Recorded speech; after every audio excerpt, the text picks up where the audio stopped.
Hi friends, this is Dinkar Suri from GASP Sales Academy, welcoming you to our Spotlight series.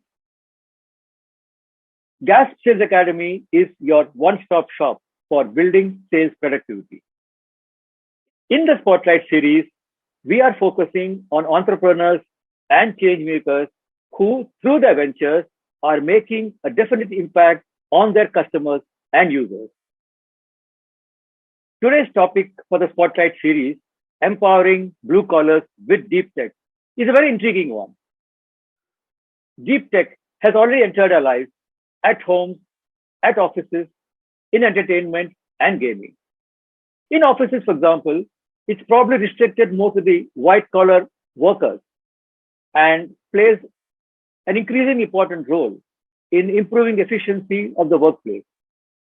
But the application of deep tech in blue collars or the blue collar workforce is just starting, and the possibilities are unlimited. The blue collar workforce represents a significant portion of the economy, and any improvement in their productivity can have multiplying effects on the overall organization. One of the few companies that is working towards this mission is Pradjna Intellisys Private Limited, based at Thiruvananthapuram, Kerala. Founded by Sunil Haridas, Pradjna is on a mission to empower the blue collars towards greater productivity by unleashing the full potential of deep tech in the areas that they most operate in, manufacturing and services. Sunil has over 30 years experience in deep tech with companies like IBM and Infosys, where he was responsible at a senior level to integrate deep tech into the operations of the client to improve their productivity across all sectors. He has now turned an entrepreneur with Pradjna Intellisys to take this mission forward and help hundreds of small enterprises who can benefit from his experience. Let us talk to Sunil now and understand his mission with Pradjna Intellisys and how he hopes to go about it. Hello, Sunil. Nice to meet you. Welcome to the GASP Sales Academy. Hi, Dinkar. Good evening. Thank you so much for inviting me, and it is great to be here. Well, it's lovely, Sunil, because what I've just talked about your profile says that you've been a corporate leader for several years, and you've done a number of roles across countries in various capacities in sales and delivery. So I just want to understand before getting into your project today as to what made you turn an entrepreneur. What was it that led you from a corporate executive to entrepreneur? I'm curious to know. Let us understand that. Yeah. I always had this entrepreneurial bug in my bloodstream or DNA, so to say. So I was really interested in starting up on my own, but of course, certain circumstances like after spending a while in US and coming back and all that, then I was really more keen to be my own master, so to say. That is one aspect. Second aspect is I was interested in certain areas, more specifically in terms of helping, supporting, mentoring younger generation, because certain things which I'm sure that you would also empathize, because my generation and our generation primarily did not get the right kind of mentors and right kind of support structure for professionals to grow and upskill and all that. True. So that actually gave me an opportunity to really support, train, mentor professionals, especially engineering students, management students, etc. So that is how I started up almost 8 years back. So then I had this company called Aspire Management Solutions, which was into training and consulting for professional white collar jobs or white collar education. So we were primarily doing hand holding young professionals in attending interviews, then doing up their CVs so that it looks professional. Then GDs, all those things. So also their personality improvement, because ultimately it is a personal thing to be a good professional. So we were doing a kind of a 360-degree training and mentoring for the young professionals.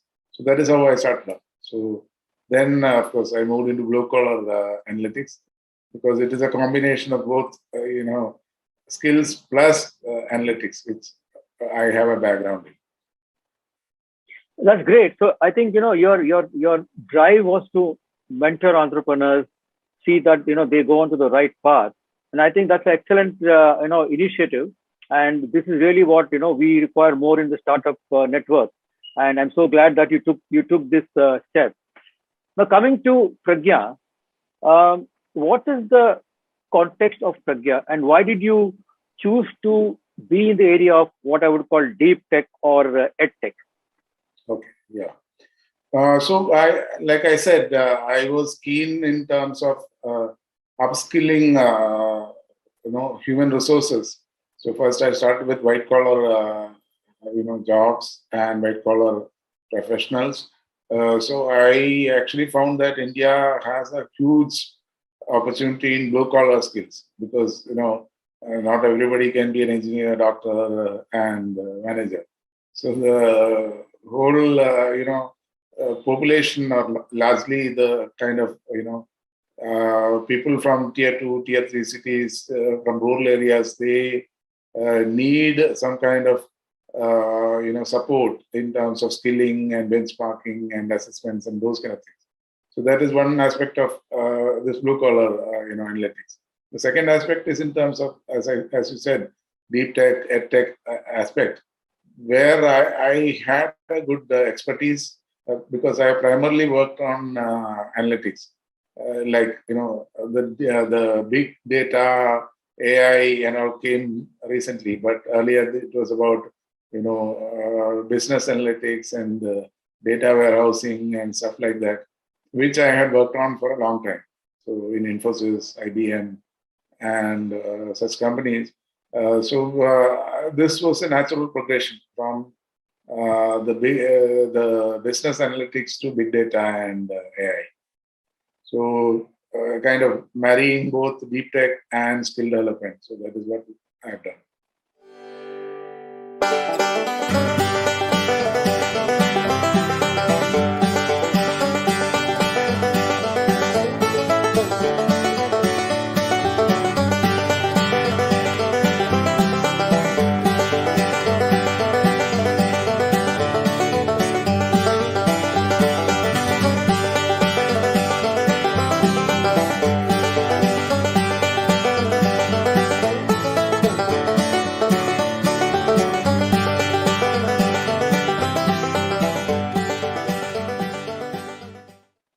That's very interesting to hear, because I think that your kind of background with the vast experience you have can really have a lasting impact on some of these businesses that which are coming up these days. So let's talk a little more about your platform or product. What is what is unique about it, and is there anything comparable to this already in the market in India or abroad? Yeah, Pradjna is really a revolutionary platform, because nothing of this sort exists, which is actually surprising, because globally I'm sure that all countries have maximum employment in the blue collar segment.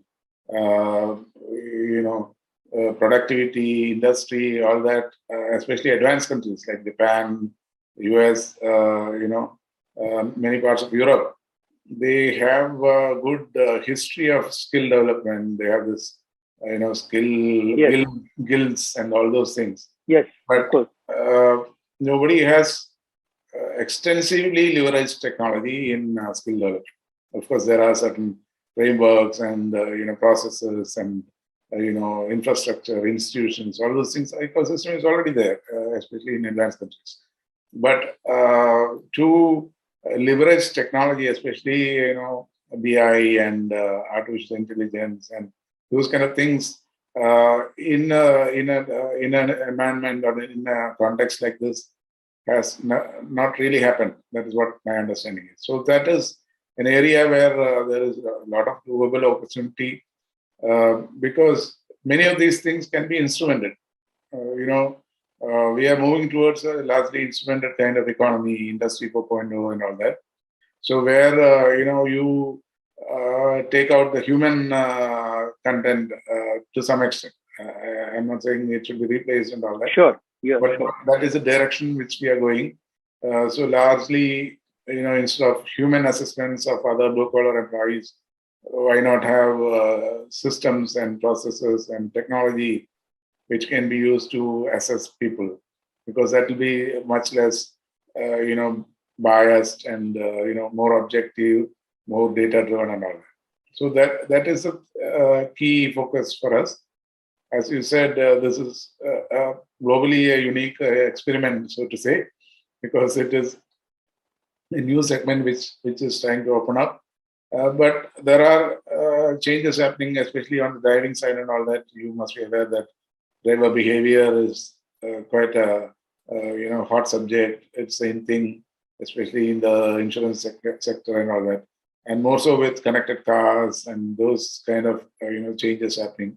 But industry side, on the blue collar skills, not much has happened. So we have a great opportunity. So I think the opportunity is great because in India everything is going to move from a non-user to user. So it's like a blue ocean. So I think you're operating in that, and I think it's very exciting because it's in your position. If I have the experience of what I can see, the possibilities are immense to actually inject productivity into any kind of work or labor. So I just want to now come straight to your application. What are the use cases for your application, and what is the social impact of this? Can you just elaborate on that? Sure. Yeah. So there are. I would talk about the social aspect first because that is really important. Like if I take one example, India has among the highest rate of mortalities on the roads. Like 2019 statistics says 150,000 people died, which on a relative basis to our population may be low, but on an absolute basis, it is among the highest. In fact, it is the highest. So, and 450,000 people were injured. So if you see the impact on the individuals, their families, on the economy, that is huge. And again, not many initiatives have been made in terms of, there are certain NGOs and all that working in the sector, trying to, educate people, give them good, best practices and all that.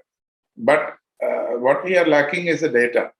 We don't really have data coming out of all these, Indian roads or from Indian drivers saying that, okay, these are the areas where we should focus on. For example, we know that the fatigue is a major cause of accidents. Like, people go into micro sleep and then suddenly you hit somebody, especially truck drivers and all that. They are on the road all the time.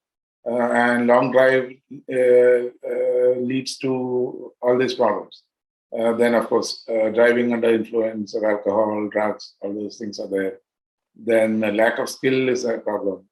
Then quality of infrastructure is a problem. So we know what are the problems, but solutions are not coming out. Even we have been in discussion with the government, and the application of technology has not happened significantly in this area. So this is an area where we can actually help because reduce accidents, reduce mortalities, upskill drivers, because we can identify which are the areas they need to work on. So that is something which we can do. Similarly, on blue collar again, we have not really looked into the kind of contribution of good workers, like, from a motivational perspective, from productivity perspective, from a wastage perspective, from a safety perspective, on the industry side. Of course, there have been a lot of studies, motion studies and all that. It is an old science. But have we really collected data from all these things, from a work context, so that we can identify, like, if you do in a particular way, we can be more productive. Or you can improve quality, for example, in welding or in painting. How can we improve quality by working in a particular way? And like, for example, angle of the weld or proximity of the weld or on the speed of welding, all this has an impact on the quality. So we are actually looking at all these parameters. In fact, we have come up with a product for welders right now. We already have a product for drivers. So this is what we are leveraging, and we are looking at various sensors to collect data. So it can be like, for example, it can be phone-based sensors or apps, and it can be IoT-based sensors which collect, or IoT-based sensors sitting on their gloves, so that somebody is doing the work, you send data to the server. Sure. So there is, sky is the limit, so to say, because we can always have videos, like, you do AR, VR for their motion study. You can do, other biometrics. So fundamentally, what we are looking at is a kind of, behavioral biometrics, so to say. Okay. It is a bigger picture.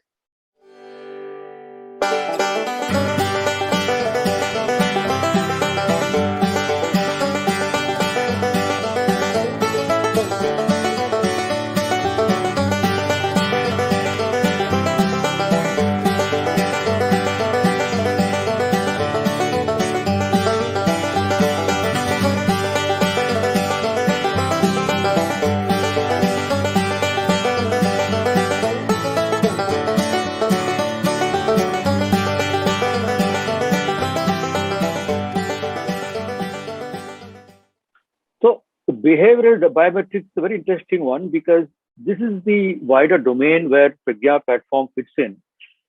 To me, this is an exciting segment where many technology innovations have originated. So, as an expert in the domain, what are the future trends or developments expected in this domain? Can you just highlight that? Yeah, sure. But behavioral biometrics, as I said, is a very wide area. You can collect biometrics on multiple things, like on the facial expressions, on the movements, on the hand movements. Every thing can be collected. We of course have other like fingerprints and those kind of things, and also their behavior in certain contexts. For example, hackers and those kind of security aspects you collect. So certain areas are very advanced in terms of network security, computer security. Those kind of things are quite advanced. But certain things are really at a very rudimentary stage, especially when you're talking about other facial. Of course, you might be aware of AR, VR being used in entertainment or in gaming. Yes. Yes. But gamification of this, work or skills or productivity, safety, those aspects, that has not taken off as much. So there is a kind of, what can I say, an imbalance in terms of technology use. Certain areas have taken off quite well. They're very advanced in terms of biometrics, biometric fingerprinting, and about Aadhaar and those kind of things. So certain areas are highly advanced, even in India. But certain areas have not taken off as much. So we are trying to correct that imbalance. Well, that's a wonderful journey you're on, and I think we all wish you the best. What is the vision for Pradjna? What is the long-term vision? What do you want it to be? Yeah, so we are looking at expanding or extending the use of this platform to other blue collar skills, like I said about driving and welding and all that. We can do it for painting, for machining, etc. And even in sports, I think this is an interesting area where, for example, how to be a good tennis player or how to Oh, be a good shuttle player. So there are lots of applications where we can actually collect this data. We can analyze our patterns. We can analyze a good player, for example, and say that, okay, if you do like this, you could be a good player, or consistently, do stroke play like this, or smashes like this. phenomenal, phenomenal, phenomenal. Yeah, so those things can be actually applied. So it is a very interesting area where lots of things can be done. So, from a commercial side today, what are the products or services which you have which are already in the market? Can you tell us that? Yeah, so Pradjna Driver Analyzer is a product which we have.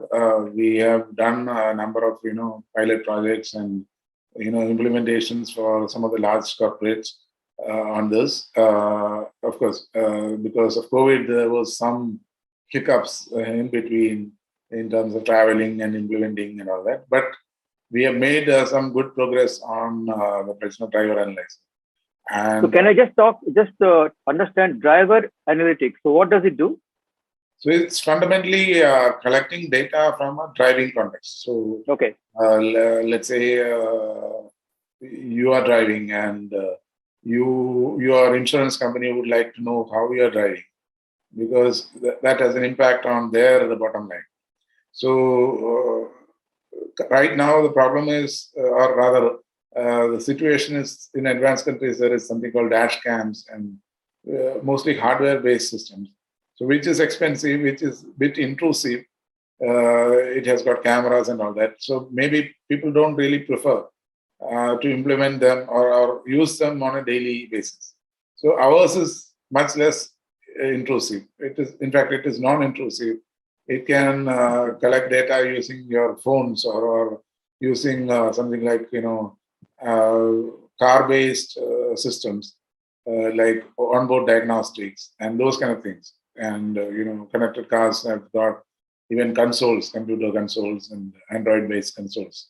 So we can be an app on those consoles. It doesn't disturb the driver, or it doesn't feel the driver that feel that you are being observed. So that intrusiveness is not there. So that is likely to be more better percolated, so to say, and cost-wise also, because it can easily scale up. You don't need some hardware there. It can work on it can leverage the existing hardware. So cost advantages are there, scalability advantages are there, security advantages are there, non-intrusive. So all those things are there because data, it's again becoming very Yes. touchy subject because of data privacy and these kind of things. So how to make sure that the data breaches are not there, how to make sure that your privacy is not breached. So all that can be achieved. So, once you get the data, how does it work at the users, and what can they do with the data? So data is gold. Data is oil, the new oil. So once you have sufficient data, there are lots of things you can do. For example, simple thing is we can have some benchmarks for drivers at the national level. For example, we are talking about all this in skilled, National Skill Development Corporation, and those people are talking about various, aspects of skilling, break down the skills into, various, subsegments and have, a modular kind of skilling process. Sure. Yes. So all that requires data because, you need to know how you are using the steering or brakes or acceleration, or are you a consistent driver? Are you overspeeding? Are you following the traffic rules? Those kind of things. So it requires a lot of data. It's a very data intensive process. Even how we are using gears while driving. So it requires data from your engine. So all that is already there. So funny thing is, from 2013 onwards, all cars come up with something called OBD2, onboard diagnostics 2, which gives you all this data from the engine microcontroller. So only thing is we have to collect this data. We have to create some patterns. and we have to identify abnormalities, normal data versus abnormal data.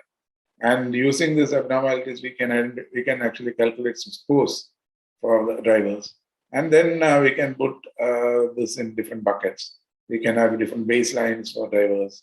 We can have a national baseline for drivers. So all these are within our domain. So that is very, very far-reaching changes that can be brought about, no doubt, by use of technology. That's, Sunil, that's great to hear from you, your vision and the wealth of information you have that can really make a big difference to businesses and societies. So you have a job in getting this understood, people to be made aware and understand the benefits of this. That is where the real work is happening right now, I think. And I wish you all the best, and all of us at the GASP Sales Academy would like to see this really propagate and be very, very successful. Before we go, there is one question I have to ask you, because you talked of entrepreneurs in the beginning, and I know that you're very involved with the Kerala Startup Network, and you are doing a lot of work there. Could you just spend a couple of minutes on telling us what this is about? Sure. Yeah, so that is an area where I'm, passionate about, in terms of, because India has, or rather, India had a great entrepreneurial history. Even if you look at Kerala, also Kerala is among the places where people used to come from all over the world, searching for spices and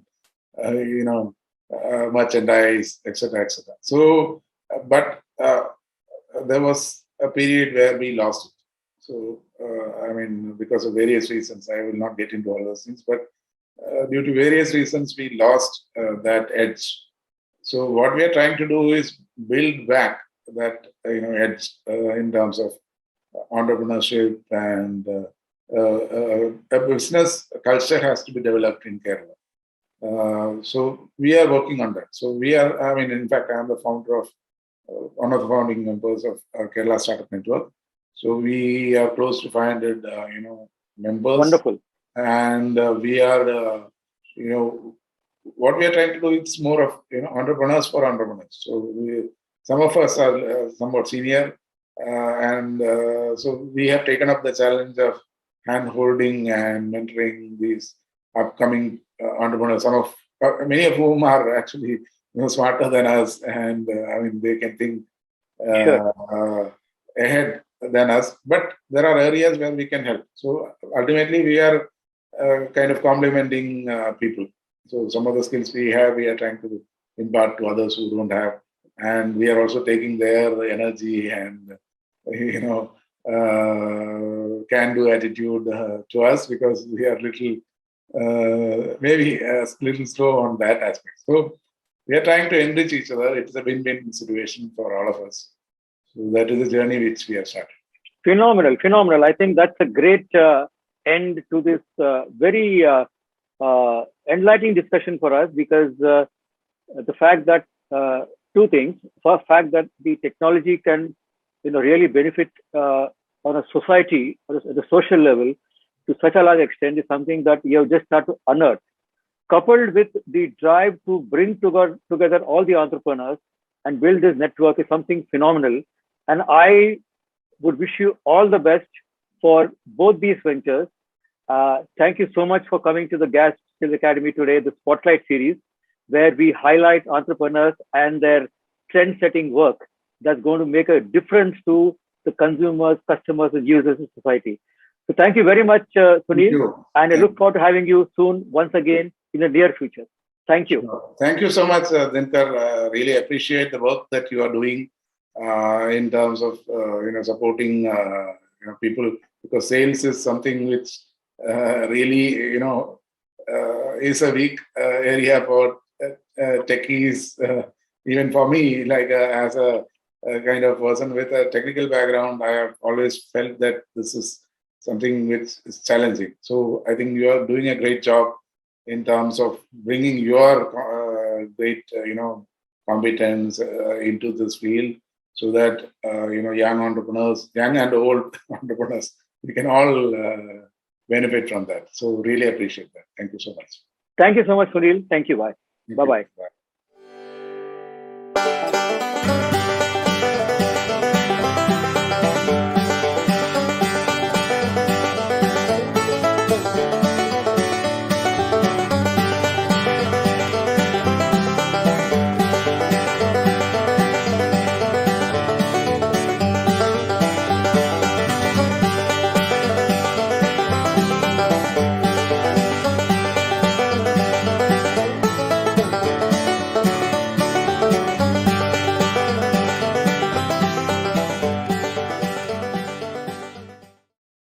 Thank you, Sunil. That was a wonderful explanation of how your mission to empower blue collars with the help of deep tech is definitely going to make a difference to any organization and its productivity. We look forward to having you back very soon with your success stories for us to relate to. Friends, GASP Sales Academy builds sales productivity across businesses and across sectors. And if you think that you can benefit from our expertise, please do contact us at the numbers given below. Please do subscribe to the GASP Sales Academy LinkedIn page and YouTube channel for the latest news and updates. Till we meet again, goodbye and thank you.